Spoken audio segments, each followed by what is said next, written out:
எல்லாரும் எப்படி இருக்கீங்க? பொங்கல் கிளீனிங் எல்லாம் முடிச்சு பொங்கலுக்கு ரெடியாக இருப்பீங்க அப்படின்னு நினைக்கிறேன். இந்த வீடியோ Thursday அன்னைக்கு எடுத்தது.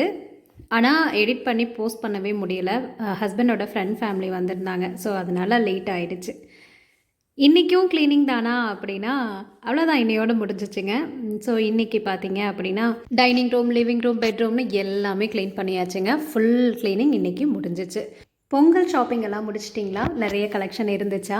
ஸோ மறக்காமல் கமெண்ட் பண்ணுங்கள். அப்படியே வீடியோவை ஸ்கிப் பண்ணாமல் ஃபுல்லாக பாருங்கள். பார்த்து முடிச்சுட்டு பிடிச்சிருந்துச்சின்னா லைக் பண்ணுங்கள், ஃப்ரெண்ட்ஸ் எல்லாத்துக்கும் ஷேர் பண்ணிவிட்டு அப்படியே சேனலை சப்ஸ்கிரைப் பண்ணிவிட்டு பாருங்கள். நிறைய ஃப்ரெண்ட்ஸ் வந்து சப்ஸ்கிரைப் பண்ணாமல் பார்க்குறீங்க. ப்ளீஸ் ஃப்ரெண்ட்ஸ் சேனலை சப்ஸ்கிரைப் பண்ணிவிடுங்க பார்த்து முடிச்சுட்டு. ஓகேவா, வீடியோக்குள்ளே போகலாங்களா? இன்றைக்கி பார்த்தீங்க அப்படின்னா எல்லாத்தையும் அனுப்பிட்டு ஸ்டார்டிங்கே செடிகள்லேருந்து தான் ஆரம்பிக்கிறேன். போன தடவையும் அப்படி தான். இந்த தடவை எல்லா பிளான்ட்ஸு, அதாவது இன்டோர் பிளான்ட்ஸையும் எடுத்து வெளியே வச்சு நல்லா வாட்டரிங் பண்ணிடலாம் அப்படின்ட்டு தான் எடுத்து வச்சிட்டு இருந்தேன். ஏன்னா நம்ம வெளியே இருக்கிற இதுக்கு மட்டும் நல்லா ஃபுல்லாக லீஃப் எல்லாம் அதாவது அந்த ஹோஸில் தண்ணி அடித்து லீஃப்ல எல்லாம் அடித்து நல்லா க்ளீன் பண்ணிடுறோம். ஸோ புழு பூச்சி இருந்தாலும் போயிடும். ஆனால் இன்டோர் பிளான்ட்ஸுக்கு ஜஸ்ட் ஸ்ப்ரேயர் வச்சு லேஸாக அடிக்கிறோம், இல்லைன்னா தண்ணியை ஊற்றுறோம், அவ்வளோதானே. அதனால் இன்றைக்கி எல்லாத்தையும் எடுத்து வெளியே வச்சு ஹோஸை வச்சு ஃபோர்ஸாக அடித்து விட்டோம் அப்படின்னா செடிகளும் நல்லா வளரும். அதே மாதிரி ஏதாவது பூச்சி புழு அந்த மாதிரி இருந்தாலும் போயிடும் இல்லையா. அதனால் அப்பப்போ இந்த மாதிரி வெளியே எடுத்து வச்சு எல்லாத்தையும் நல்லா வாட்டரிங் பண்ணி அப்புறம் டே ஃபுல்லாக, அதாவது ரொம்ப வெயிலில், டைரக்ட் வெயிலில் வைக்காமல் ஷேடில் வச்சுட்டு அப்புறம் ஈவினிங்காக கொண்டு போய் உள்ளே வச்சுடுவேன். அதுவும் இன்றைக்கி உள்ள க்ளீனிங் வேலையெல்லாம் நடக்கிறனால அது ஒட்டடையெல்லாம் அடிக்கணுங்களா. அதனால் செடியெல்லாம் எடுத்து வெளியே வச்சிட்டோம் அப்படின்னா கொஞ்சம் ஈஸியாகவும் இருக்கும் உள்ளே க்ளீன் பண்ணுறதுக்கும். அதுவும் என்ன தான் நம்ம தண்ணியை மக்கில் கொஞ்சம் கொஞ்சமாக ஊற்றி கரெக்டாக உரமெல்லாம் வச்சு சன்லைட்டில் வச்சாலும் இந்த மாதிரி ஃபுல் வாட்டரிங், அதாவது லீஃப் எல்லாத்தையும் க்ளீன் பண்ணி விட்டு நல்லா ஃபோர்ஸாக தண்ணியை வச்சு அடித்து நல்லா க்ளீன் பண்ணி இது பண்ணுறப்போ பிளான்ட்ஸே பார்த்திங்கன்னா நல்லா ஃப்ரெஷ் ஆகிடும். அதுக்கப்புறமா நம்ம அந்த தண்ணியெல்லாம் வந்து கொஞ்சம் ரொம்ப ஓவர் வாட்டரிங் ஆகிடக்கூடாது இல்லையா. அதுக்காக டே ஃபுல்லாக வந்து இன்டைரக்ட் சன்லைட்டில் வச்சுட்டு ஈவினிங்காக கொண்டு போய் வைக்கிறப்போ ஒரு 2 நாளில் ஒரு துளிராவது பார்க்கலாம். அந்தளவு ஒரு டிஃப்ரென்ஸ் வந்து என்னோடய பிளான்ட்ஸுக்கு நல்லாவே தெரியுது. அதனால நான் அப்பப்போ இந்த மாதிரி எடுத்து வச்சு ஃபுல்லாக ஃபோர்ஸாக வாட்டரை அடித்து விட்டு க்ளீன் பண்ணிடுவேன் லீஃப் எல்லாத்தையுமே. அப்புறம் இந்த பொங்கல் பர்ச்சேஸை பற்றி தானே ஆரம்பித்தோம், அதுக்குள்ளே டாபிக் மாறிடுச்சு.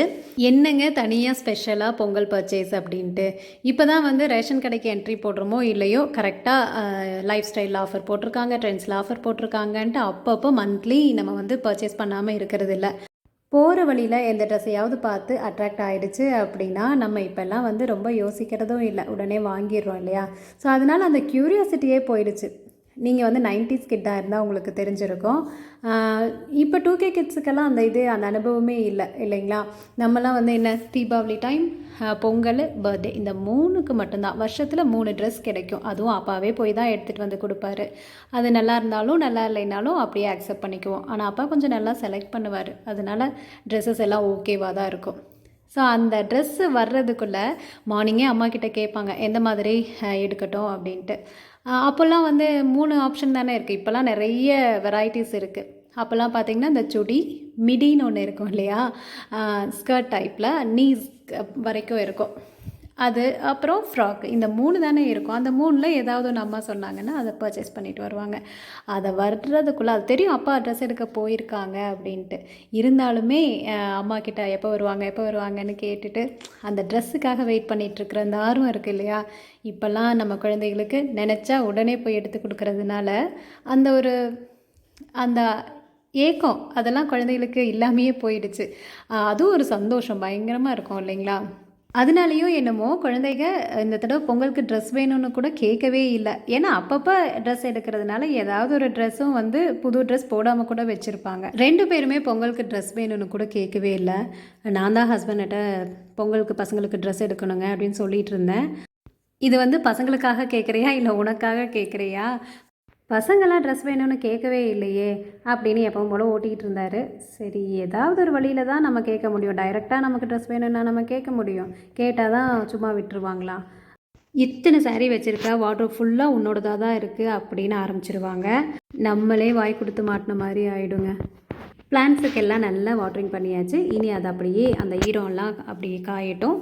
அதுக்கப்புறமா நம்ம வீட்டுக்குள்ளே எல்லாம் க்ளீன் பண்ணி முடிச்சுட்டு அப்புறம் இன்டோர் பிளான்ட்ஸை கொண்டு போய் உள்ளே வச்சுக்கலாம். சிட் அவுட்டில் அந்த வுட்டில் செஞ்ச ஸ்டாண்ட் இருக்கு இல்லைங்களா, அதையும் எடுத்து க்ளீன் பண்ணிடலாம். அப்படியே அந்த யானை அம்மா அப்பா கொடுத்தாங்கன்னு சொன்னேன் இல்லையா, முதல்லையே ஒரு வீடியோவில் கூட சொல்லியிருக்கேன். அது அப்படியே இந்த ஸ்டூல் உருளி எல்லாத்தையுமே வந்து க்ளீன் பண்ணிவிட்டு வெயிலில் வச்சிட்டோன்னா அது காஞ்சிட்ருக்குங்க. அதுக்குள்ளே நம்ம வந்து வீட்டுக்குள்ளே எல்லாத்தையும் க்ளீன் பண்ணிவிட்டு சிட் அவுட்டையும் நல்லா க்ளீன் பண்ணி விட்டுட்டு அதுக்கப்புறம் இதை எல்லாத்தையும் எடுத்து வச்சிடலாம். வெயிலும் பார்த்தா பெருசாக இல்லை, அதனால் வெளியவே க்ளீன் பண்ணுறதுக்கு ரொம்ப ஈஸியாகவும் இருந்துச்சு. நம்ம நிறைய டிப்ஸ் குக்கிங்க்கு க்ளீனிங்க்கு நல்லா பார்த்துருப்போம் இல்லையா. ரொம்ப மூட் அவுட்டாக இருந்தால், டென்ஷனாக இருந்தால், இல்லை லைஃபே வெறுத்து போய் இருந்தால் அதுக்கு நான் ஒரு டிப் சொல்லட்டுங்களா. யூடியூப்பில் இந்த ஹெல்பிங் சேனல்லலாம் இருக்கும் இல்லையா, அதில் ஒரு 2 சேனல் என்னோடய ஃபேவரட்டான சேனலுங்க. நிறைய இருக்குது. நான் திருப்பி பார்க்குற ஒரு 2 சேனல் நேம் சொல்லலாமா என்னன்னு தெரில, அதனால நான் சொல்லலை. அந்த 2 சேனலும் பார்த்தாலே போதும், நம்மெல்லாம் வந்து நம்மளோட லைஃப் வந்து எவ்வளோ கிஃப்டட்னு தெரியும். ரொம்ப மூட் அவுட்டாக இருந்துச்சுன்னு வைங்களேன், அந்த 2 சேனல் எனக்கு ரொம்ப ஹெல்ப் பண்ணும். ஒரு சேனல் பார்த்திங்கன்னா முதியோர் இல்லம் வச்சு கன்னியாகுமரியில் டாக்டர் சிபி அப்படின்ட்டு வச்சுருக்காரு. உண்மையாகவே வீடியோ வந்து பார்த்துட்டு இருந்த டைமில் டாக்டர் சிபி அப்படின்னு அந்த நேமை பார்த்ததையுமே என் பையனோட பேரும் சிபிங்கிறனாலையும் என்னமோ டக்குன்னு அந்த வீடியோவை பார்த்ததையுமே ரொம்ப அட்ராக்ட் ஆகிடுச்சு. முதியோர் இல்லம் தான் வச்சு இது பண்ணிகிட்ருக்காரு. அங்கே இருக்கிறவங்க எல்லாருமே பார்த்திங்கன்னா அவங்களோட உறவு வீடு எல்லாத்தையும் விட்டுட்டு வந்து அந்த இடத்துல இருக்காங்க. ஆனால் துளி அளவு கூட அந்த ஃபீலிங்ஸே இல்லை. ஏன்னா அவங்களோட லைஃபே வந்து டிஃப்ரெண்ட்டாக இருக்குது. அவங்களுக்குள்ள ஒரு உறவு, அவங்களுக்குள்ள ஒரு சின்ன சண்டை, அதை வந்து தீர்த்து வைக்கிறதுக்காக சிபி அவரை தான் வந்து அப்பாவாக நினச்சி அந்த மாதிரி செம்மையாக இருக்குங்க சேனல். உண்மையாகவே இங்கே இருக்கிறவங்க எல்லாம் வந்து ரொம்ப சந்தோஷமாக இருக்காங்கன்னு தான் சொல்லணும். உண்மையாக உறவுகள் கூட இருந்திருந்தால் கூட இந்தளவு அவங்க வந்து ஹாப்பியாக இருப்பாங்களான்னு தெரியல. அந்தளவு ரொம்ப நல்லா பார்த்துக்கிறாரு. அப்படி அவங்களையெல்லாம் பார்க்குறப்பவும் சரி, நம்மளோட மனசு அப்படியே மாறிடுது. இந்த மாதிரி ஹெல்ப் பண்ணணும், இந்த மாதிரியும் கஷ்டப்பட்டுட்டும் இருக்காங்க அப்படின்ட்டு தோணும். அதே மாதிரி இன்னொரு சேனல் வாலண்டியராக போய் ஹெல்ப் பண்ணுவாங்க, முகத்தை கூட காட்ட மாட்டாங்கன்னு நான் முதலே ஒரு வீடியோவில் கூட சொல்லியிருக்கேன். அந்த மாதிரி ஒரு சேனல் தான் நம்ம தமிழ் சேனல் தாங்க. சின்ன வயசு பையன்தான். உண்மையாகவே அதுக்கெல்லாம் ஒரு மனசு வேணும். போய் அவங்க ஒவ்வொருத்தரும் இல்லாதவங்கள வந்து பார்த்து தேடி பிடிச்சி அவங்களுக்கு ஹெல்ப் பண்ணுறாங்க பாருங்கள். அப்போது அந்த பையனோட மனசும் வந்து எவ்வளோ சூப்பர் அப்படின்னு தோணுது. அதே மாதிரி அந்த கஷ்டப்படுறாங்க பாருங்கள், அவங்கள பார்க்குறப்போ நமக்கெல்லாம் என்ன பிரச்சனை, நம்ம இதையெல்லாம் வந்து பெருசாக எடுத்துகிட்டு இப்படி இருக்கோம் அப்படின்ட்டு உண்மையாகவே அப்படியே மைண்டு சேஞ்ச் ஆயிரும். ஒரு வீடியோ பார்த்தேன் இப்போ ரீசெண்டாக. ஒரு சின்ன பையன் தீபாவளி பட்டாசு கடை வந்து அப்படியே ஏக்கத்தோடு பார்த்துட்ருக்கான். அப்போ இந்த தம்பி வந்து கூட்டிகிட்டு போய் பட்டாசெல்லாம் வாங்கி தராங்க. ரொம்ப சந்தோஷமாக அக்செப்ட் பண்ணிவிட்டு அந்த ஷார்ட்ஸில் தான் பார்த்தேன். ஷார்ட் வீடியோ தான், நீங்களும் கூட பாருங்கள். அந்த மாதிரி சேனல் நேம் சொல்லக்கூடாது, நீங்கள் ட்ரை பண்ணி போட்டு பாருங்கள். அதில் அந்த பையன் வந்து ரொம்ப சந்தோஷமாக அந்த பட்டாசையெல்லாம் வாங்கிட்டு கடைசியாக ஒரு சிரிப்பான் பாருங்களேன். உண்மையாகவே அது எல்லாத்தையுமே மனசை வந்து கவர்ந்துடும். அந்தளவு அழகான சிரிப்பு, அந்த ஏக்கத்தோடு பார்த்த பார்வைக்கு கிடைச்ச ஒரு கிஃப்ட்டு ரொம்ப அட்ராக்ட் பண்ணுச்சு. ஸோ இந்த மாதிரியெல்லாம் வந்து வீடியோஸை வந்து நம்ம பார்க்கணும். நிறைய என்னென்னமோ பார்க்குறோம், இதையும் பார்த்தோம் அப்படின்னா நம்ம மனசு ரொம்ப சேஞ்ச் ஆகும். சரிங்க, வெளியே எல்லாத்தையும் முடிச்சுட்டு வந்தாச்சு. பேசிக்கிட்டே வந்து இப்போ என்ன செஞ்சேன் அப்படிங்கிறத சொல்ல மறந்துட்டேன். டைனிங் ரூமில் இருந்த என்னோடய க்ரோக்கரி யூனிட், இதில் பார்த்திங்கன்னா எடுக்க வந்துக்கிட்டே இருக்கும். இதில் என்னென்ன இருக்குது அப்படிங்கிறதே கூட எனக்கு மறந்துடும். அந்தளவு வந்து எல்லாத்தையும் பாக்ஸ்குள்ளே போட்டு பேக் பண்ணிட்டா எப்போவாவது எடுத்து யூஸ் பண்ணுவேன். ஸோ இதெல்லாம் இதில் நிறைய பார்த்திங்கன்னா நான் சொன்ன மாதிரி சிவன்மலை தேரில் வாங்கினது தான். இந்த கப்பாகட்டும், இந்த மாதிரி நிறைய ஐட்டம்ஸ் அங்கே வாங்கினதாக தான் இருக்கும். இதில் வந்து மோஸ்ட்லி செராமிக் தான் இருக்கும். ஒவ்வொரு தடவையும் க்ளீன் பண்ணுறப்ப நினைக்கிறது தாங்க, இனிமேல் வந்து எந்த பொருளும் வாங்கக்கூடாது, நிறைய வாங்கி வச்சுட்டு வேஸ்ட் பண்ணுறோமோ அப்படின்னு கூட நினைப்பேன். ஆனால் அது அன்னையோடு சரி, அடுத்த தடவை வேறு ஏதாவது பொருளை பார்க்குறப்போ சரி இதை மட்டும் வாங்கிக்கலாம் அப்படின்ட்டு எதையாவது வாங்கியே நிறைய சேர்த்தியாச்சு.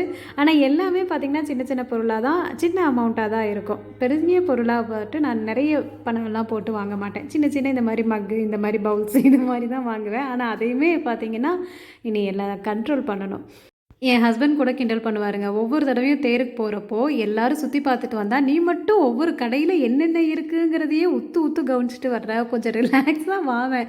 ஒவ்வொரு தடவையும் வாங்குறது தானே. இந்த தடவையாவது வந்து எதுவும் வாங்காம என்ஜாய் பண்ணிட்டு போ" அப்படின்னு சொல்லுவாரு. சரி, சரி, சரின்னு தலையாட்டிட்டு ஒவ்வொரு தடவை வீட்லேருந்து கிளம்புறப்ப பார்த்தீங்கன்னா, சொல்லுவேன். "இந்த தடவையெல்லாம் நான் எதுவுமே வாங்க மாட்டேன்" அப்படின்ட்டு. ஆனா, முதல் ஆளா வந்து சொல்லிட்டு போனது எல்லாத்தையும் மறந்துட்டு, குழந்தைங்க கூட எதுவும் கேட்க மாட்டாங்க. கேட்குற முதல் ஆளா இருக்கிறது நானா தான் இருப்பேன். இத வேற பெருமையா சொல்றேன்னு நெனைக்கிறீங்களா? அது என்னவோ எனக்கு ட்ரெஸ்ஸஸோ, இல்ல ஜுவல்ஸோ அதெல்லாம் வாங்கணும்னு ஆசையே இருக்காது. ஹஸ்பண்ட் கூட சொல்லுவாரு, "நீ ஜுவல் எல்லாம் கேட்டா கூட நான் வாங்கி குடுத்துருவேன். இந்த வேஸ்ட் ப்ராடக்ட்ஸ் மாரி நெறைய குப்பைகள சேர்த்து சேர்த்து வச்சுக்கிட்டே இருக்க பாரு. சின்ன சின்னதா எதையாவது வாங்கி வாங்கி வச்சுக்கிட்டு, வீட்ட நெறச்சு வச்சுக்கிற. குழந்தைங்க கூட பரவாயில்லம்மா" அப்படின்ட்டு சொல்லிட்டே தான் இருப்பாரு. நானும் எப்பவும் சொல்கிற மாதிரி தான் இன்றைக்கும் சொல்கிறேங்க. ஏன்னா க்ளீனிங் நடந்துகிட்ருக்கு இல்லையா, இனிமேல் எந்த பொருளும் நான் வாங்க மாட்டேன் அப்படின்ட்டு இன்றைக்கும் சொல்லிடுறேன். இந்த தேரில் வாங்குறப்போ ரொம்ப கம்மியாக பேரம் பேசி வாங்கிடலாம். அதுவும் வந்து முடிய போகிற டைம், அதாவது 3வது நாள் அப்படிங்கிறப்போ அவங்க எப்படியாவது ப்ராடக்ட்ஸ் எல்லாத்தையும் ஃபினிஷ் பண்ணிட்டு போகலாம் அப்படின்ட்டு தான் நினைப்பாங்களா. ஸோ அதனால் நம்ம ஓவராக ஏதாவது விலை சொல்கிறாங்க அப்படின்னா நம்ம கொஞ்சம் குறைச்சி கேட்குறப்போ கொடுத்துருவாங்க, அன்றைக்கி கொடுத்துட்டு போயிடுவாங்க. ஸோ அந்த மாதிரி வாங்கினது உண்டு. இதில் பாதி கிஃப்ட்டும் வந்தது உண்டு. என் ஃப்ரெண்டு வந்து சொல்லியிருக்கேன், நான் நிறைய செராமிக் ஐட்டம்ஸ் அவங்க தான் கிஃப்ட் பண்ணியிருக்காங்க. ஸோ அது எல்லாத்தையும் கழுவி வெயிலில் வச்சாச்சு. இனி அடுத்ததாக வந்து நம்ம ஒட்டடை அடித்து மாப் போட்டோன்னா வேலை முடிஞ்சுங்க. இந்த சோஃபா க்ளீனிங் இருக்குது பாருங்கள், உண்மையாகவே எப்போ இந்த ஆன்லைன் கிளாஸ் வந்து இந்த கொரோனா டைமில் ஆன்லைன் கிளாஸ் வந்துச்சோ அந்த டைமில் ஆரம்பித்தது. என் பையன் 24 ஹவர்ஸில் 20 ஹவர்ஸ் பார்த்திங்கன்னா இந்த சோஃபாலேயே தான் இருப்பான். அது என்னமோ தெரில, அவனுக்கு பெட்டில் படுக்கிறத விட இந்த சோஃபாவில் அவ்வளோ ஒரு பிடிச்சிருக்கும். ஸோ அதுலேயே அவன் பண்ணுறதுனாலேயே வந்து எப்பவும் சோஃபாவை வந்து வீக்லி ஒன்ஸ் இல்லைங்க, டெய்லியுமே வந்து டீப் க்ளீன் பண்ணணும். எனக்கு வந்து டஸ்ட் அலர்ஜி கொஞ்சம் இருக்குது. ஆனால் மாஸ்க் போட்டு தான் செய்ய ஆரம்பித்தேன். ஆனால் அது ஸ்வெட் ஆகி அதை மெயின்டைன் பண்ணிகிட்டே டைம் வேஸ்ட் ஆகிட்டுருக்கு. அதே ஒரு டிஸ்டர்ப் ஆகுது அப்படின்ட்டு எடுத்துகிட்டு, சரி அப்புறம் பார்த்துக்கலாம், எப்படியா இருந்தாலும் 4-5 தும்மல் சேர்த்து வரப்போகுது, எப்பவும் 10 தும்மல் தும்முறத ஒரு 5 தும்மல் சேர்த்து தும்மிக்கலாம் அப்படின்ட்டு எடுத்துகிட்டு கொஞ்சம் ஃப்ரீயாக கடகடன்னு வேலையை ஆரம்பிச்சிட்டேங்க. இன்றைக்கி ஃபுல் டே ஒர்க்கா, அதனால் முதல்லையே பிளான் பண்ணி நான் சொன்னேன் இல்லையா, இந்த குழம்பு சாம்பார்லாம் கொஞ்சம் சேர்த்து வச்சிட்டோன்னா நைட்டு தோசைக்கு அந்த மாதிரி வச்சுக்கலாம் அப்படின்ட்டு நம்ம பிளான் பண்ணி ஒன்று ரெடி பண்ணி வச்சுருப்போம். இட்லி ஊற்றலாம் அப்படின்னா ஒருத்தர் ஓகேம்பாங்க, இன்னொருத்தர் வேண்டாம். சரி தோசையை ஊற்றலாம். தோசை ஊற்றுறப்போ 3 தோசையோடு எப்பவும் சாப்பிட்டுட்டு எந்திரிக்கிற ஆளுங்க, அன்றைக்கி பார்த்தா பதிலே வராது. சரி அடுத்த தோசைக்கு போகுன்னு சொல்லிடுவாங்களான்னு பார்த்தா நம்ம வாயை திறந்து கேட்குற வந்து வச்சுக்குவாங்க. நமக்கே கஷ்டமாக தான் இருக்கும், என்ன பண்ணுறதுங்க, உடம்பு வேறு டயர்டாக இருக்கே காலையிலேருந்து வேலையை செஞ்சுட்டு. ஆனால் அன்னைக்கு தான் வந்து எப்போவுமே டீ வேணுமா அப்படின்னு கேட்டால் வேண்டான்னு சொல்லுவாங்க. ஆனால் அன்றைக்கி டீ வந்து, அதுவும் என் ஹஸ்பண்ட் எப்படி கேட்பார் தெரியுங்களா, ஏலக்காய் கொஞ்சம் தூக்கலாக போட்டு ஒரு டீ கொடுக்குறியா அப்படின்னு, முடிஞ்சா செய் இல்லைன்னா விட்டுரு அப்படின்ட்டு ஒரு ஆப்ஷனை வேற கொடுத்துட்றது. வாய் விட்டு கேட்டதுக்கப்புறம் ஆப்ஷனே கொடுத்தாலுமே நமக்கு வந்து மனசு கேட்காது இல்லையா, அதனால செஞ்சு கொடுத்துருவோம். ஆனால் மனசுக்குள்ளே கரிச்சு கொட்டிக்கிட்டு தான் இருக்கிறதுங்க, வேலையே முடிய மாட்டேங்குதே அப்படின்ட்டு. அது வந்து டம்ளர் நம்ம கொண்டு வந்து வைப்போம் இல்லையா, டீ டம்ளரு, அதுலேயே தெரிஞ்சிடும் அவங்களுக்கு நம்ம எந்த மூடில் வந்து டீ போட்டிருப்போம் அப்படின்ட்டு.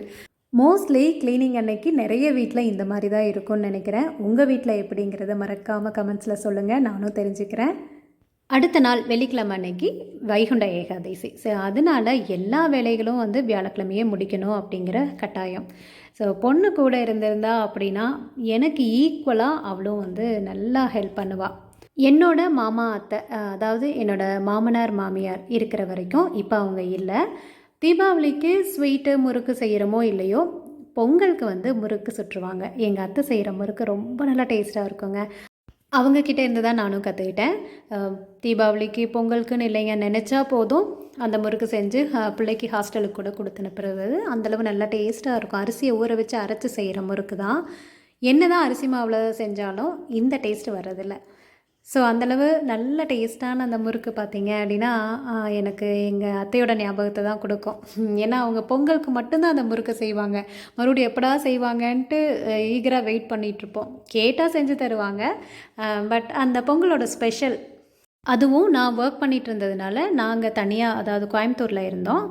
ஸோ லீவ் விட்டுட்டாங்க அப்படின்னா நாங்கள் எப்படா கிளம்பி வருவோன்ட்டு எங்களுக்காக வெயிட் பண்ணிகிட்ருப்பாங்க. வர்றோன்னு தெரிஞ்சிச்சுன்னா அன்னைக்கு எங்களுக்காக முறுக்கு சுட்டு ரெடியாக இருக்கும். ஸோ இது எல்லாமே ஒரு சூப்பரான ஞாபகங்கள்.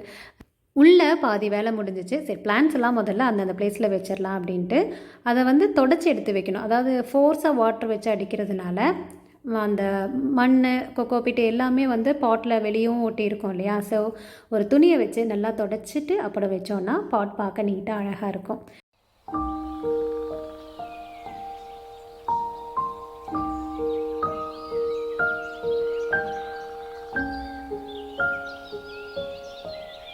இந்த பிளான்ட்ஸ் வைக்கிற வுட் ஸ்டாண்ட் இருக்குது இல்லைங்களா? இதை வந்து நல்லா வெயிலில் காய வச்சுட்டு தான் எடுத்து வைக்கணும். ஏன்னா இதில் ஈஸியாக ஃபங்கஸ் வந்துடும். அதனால் நல்லாவே வெயிலில் காய வச்சுட்டு ஒரு வர துணியை வச்சு நல்லா தொடச்சிட்டு அப்புறம் கொண்டு வந்து வச்சுட்டோன்னா ஒன்றும் பண்ணாது. இந்த யானை சொன்னேன் இல்லைங்களா? இது வந்து என்னமோ முன்னாடி வைக்கிறப்போ ரொம்ப அழகாக இருக்குது. அதுவும் வர்றவங்கெல்லாம் வந்து ஒரு மாதிரி வித்தியாசமாக இருக்குது இல்லையா? ஒரு மாதிரி ட்ரெடிஷ்னலாகவும் இருக்குது, பார்க்கவும் அழகாக இருக்குது. அண்ட் வீட்டில் யானை இருக்கிறது ரொம்ப ரொம்ப நல்லது. நான் முதல்லே ஒரு தடவை சொல்லியிருக்கேன். ஸோ அதை பார்க்குறப்போ இந்த பிளேஸ்க்கு ரொம்ப அழகாக இருக்குது. ஒரு நாள் வந்து நான் இதை மட்டும் ஒரு தனி வீடியோவாக எடுத்து போடுறேன் பாருங்கள். பிளான்ட்ஸோட இந்த சென்டரில் இந்த யானை அப்படிங்கிறப்ப ரொம்ப அழகாக இருந்துச்சு. பார்க்குறவங்களும் கேட்டாங்க, வித்தியாசமாக யானை வந்து இடையில வச்சுருக்கீங்க. அதே மாதிரி நம்மளோட அந்த டெரக்கோட்டா உருளையும் பார்த்திங்கன்னா ஒரு மல்டி கலரில் செடிகளோட இடையில இருக்கிறப்போ பார்க்குறதுக்கு ஒரு ட்ரெடிஷ்னல் லுக்கில் அழகாக இருந்துச்சு. இந்த செடிகள்லாம் பார்த்தீங்க அப்படின்னா மிஞ்சி போனால் எல்லாம் சேர்த்து ஒரு 1000 ரூபா இருக்குமா? பெரிய செலவெல்லாம் ஒன்றும் இல்லை. ஆனால் வீட்டுக்கு எவ்வளோ ஒரு ரிச் லுக்கை கொடுக்கும் தெரியுங்களா? அது மட்டும் இல்லை, மனசும் வந்து ரொம்ப ரொம்ப அமைதியாக சந்தோஷமாக இருக்கும். ஒரு பாசிட்டிவ் வைப் இருக்கும் வீட்டில் எப்போவுமே. அந்த செடிகளை பார்க்குறப்போ நமக்கும் சரி வீடும் சரி ரொம்ப ரொம்ப ஒரு அம்சமாக நல்லா இருக்கும். வீட்டுக்குள்ளே செடிகள் வச்சுருக்கிறனால பூச்சி கொசு எல்லாம் வருமா அப்படின்னா, நான் வந்து பால் சாம்பிராணியில் அப்பப்போ புகை போட்டுக்கிட்டே இருக்கேன்னு சொல்லியிருக்கேன் இல்லையா? வெள்ளிக்கிழமை, செவ்வாய்க்கிழமை, அப்புறம் இடப்பட்ட நாளில் ஏதாவது சஷ்டி அப்படிங்கிற எந்த நினச்சா வந்து நான் அந்த மாதிரி சாம்பிராணி புகை போடுறதுனாலையோ என்னமோ வீட்டுக்குள்ளே வாசனை, சாம்பிராணி வாசனை ஆகட்டும் ஒரு மாதிரி நல்லா இருக்கும். ஸோ அதனாலேயோ என்னமோ கொசுவோ பூச்சியோ எல்லாம் வந்து இருக்கிறது இல்லை. எந்த ஒரு விஷயமுமே நம்மளோட இன்ட்ரெஸ்ட்டு அண்ட் மெயின்டெனன்ஸ் இந்த 2லையும் தான் இருக்குது இல்லைங்களா? இன்ட்ரெஸ்ட்டாக இருந்தோம் அப்படின்னா தன்னை போல் மெயின்டைன் பண்ணுறதும் நம்ம வந்து கரெக்டாக பண்ணிவிடுவோம். ஸோ அதனால் இந்த 2மே முக்கியம். எனக்கு வந்து பிளான்ஸ் கொஞ்சம் இன்ட்ரெஸ்ட் அதிகங்கிறனால என்னோடய கவனம் கரெக்டாக இருக்கும். இந்த வாரம் இந்த நாளில் தண்ணி செடிக்கு ஊற்றினோம் அப்படின்னா அடுத்தடுத்து உரம் வைக்கிறது எப்போ, மறுபடியும் தண்ணி ஊற்றுறது எப்போ, வெயிலில் போய் எடுத்து வைக்கணும் அப்படிங்கிறது எல்லாம் அந்த ஞாபகத்தில் கரெக்டாக வந்துடும். அவங்க வீட்டில் அந்த வீடியோவில் அப்படின்னு பார்த்துட்டு ஒரு ஆசைக்காக வாங்கி வச்சு வீண் பண்ணிடக்கூடாது. அதுக்காக தான் சொன்னேன். ஓகே ஃப்ரெண்ட்ஸ், வீடியோவோட எண்டுக்கு வந்துட்டோம். இந்த வீடியோ உங்களுக்கு கண்டிப்பாக பிடிச்சிருக்குன்னு நினைக்கிறேன். பிடிச்சிருந்துச்சின்னா மறக்காமல் லைக் பண்ணி சப்ஸ்கிரைப் பண்ணி பாருங்கள். ஓகே ஃப்ரெண்ட்ஸ், அடுத்த வீடியோவில் பார்க்கலாம். பாய்.